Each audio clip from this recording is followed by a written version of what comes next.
歷史嘅原點總係咁簡單嘅，你有幾何可以再攞翻條匙？唔係 NFC， 唔係藍牙，唔係手機鎖匙，而係一條完全冇防盜嘅匙啊！呢一架就係你都未見過嘅 Supra 首波 A70。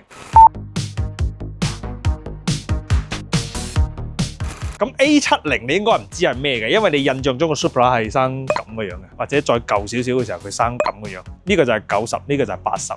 咁70係點嘅樣咧？上車睇下。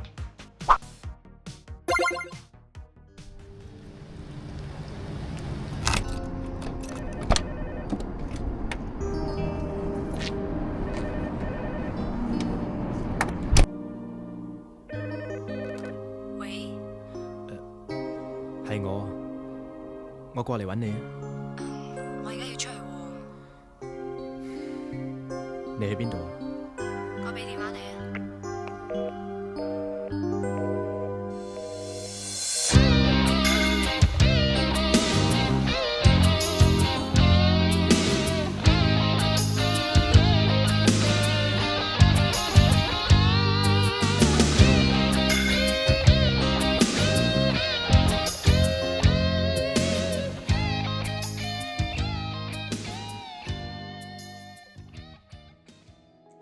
其實我之前係冇諗過呢一架車係咁嘅樣嘅，因為 A70呢架車咧，對於我哋呢一代人嚟講，佢係陌生嘅，因為佢喺我出世之前就有呢一款車啦。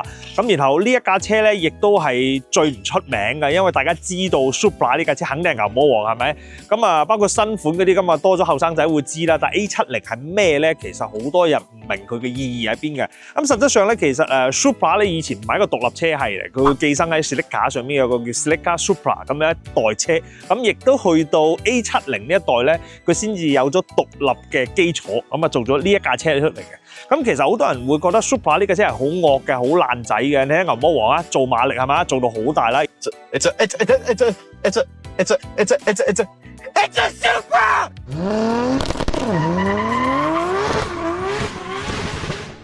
而且當年嚟講四大天王嚟噶嘛，咁啊呢一架車究竟係咩 feel 咧？首先我想同你講，其實一啲都唔爛仔嘅，而且佢會俾到我一種這麼遠那麼近嘅感覺。點解咧？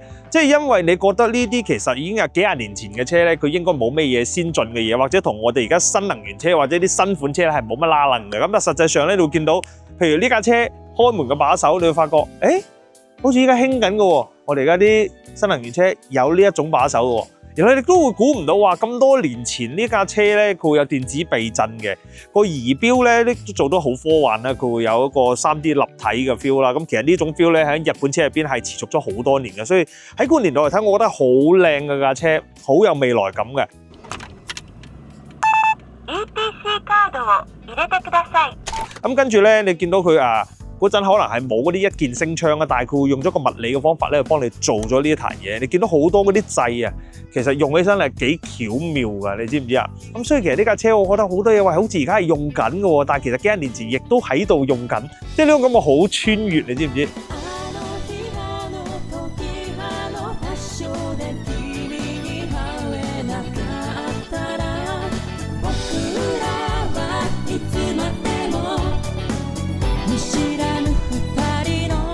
再睇翻呢啲時代嘅車，我最中意係咩咧？其實80、90年代嘅車，佢啲玻璃真係好通透，令你覺得其實揸車咧係一個可以好放鬆嘅嘢嚟㗎。所以呢台車其實成台車嘅性格咧，佢一啲都唔爛仔，佢揸起身係好 chill 㗎。即係你可能有啲似開緊 GT 跑車嘅嗰種感覺，你好揸啦、定啦，你可以好輕鬆咁去享受一趟長途啦。係咁樣一架車嚟㗎，佢一啲都唔鬥㗎。你唔好似而家咁，我開架 Lancer、開架 STI 咁樣，冇咁惡嘅嗰啲車。佢真係就係一架好大碼數，跟住好舒服、好好揸嘅 GT 跑車。當時對 Supra 係咁樣嘅定義。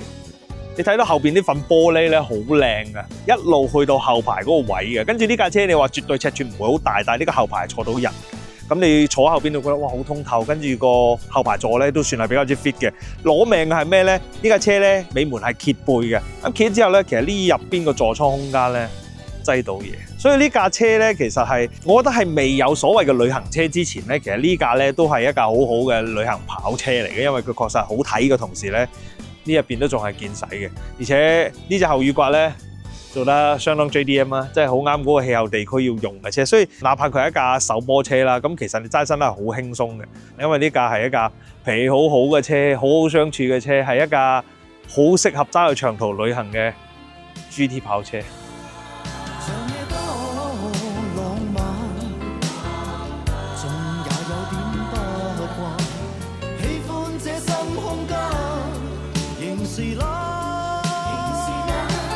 咁啊，其實我覺得依家再揸翻呢啲，無論70年代、80年代定係90年代嘅呢一啲上年紀嘅車咧，其實我覺得已經唔係講緊個絕對嘅性能係點啦。當年可以做幾大馬力冇緊要嘅，即係揸幾快都冇緊要。我哋其實而家係想要翻有一種當年嘅 feel 啊。咁喺呢個年代落邊，你仲會唔會為咗自己嗰一瞬間嘅夢想，或者對嗰個年代嘅喜愛，去買一架屬於你嗰個年代嘅車咧？